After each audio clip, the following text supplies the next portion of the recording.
Hallelujah. Praise the Lord.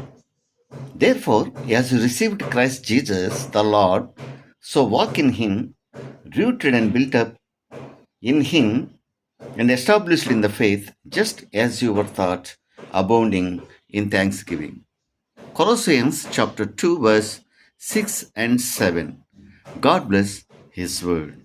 పరమా జీవము నాకు నీవా, తిరిగి లేచెను నాతో నుండా.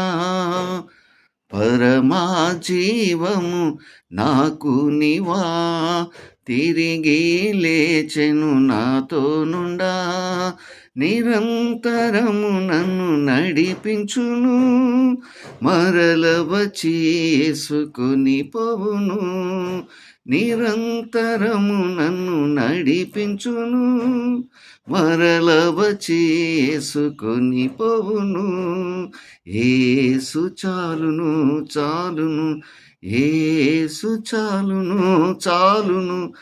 ఏ సమయమైనా ఏ స్థితికైనా నా జీవితములో యేసు చాలును. Praise the lord.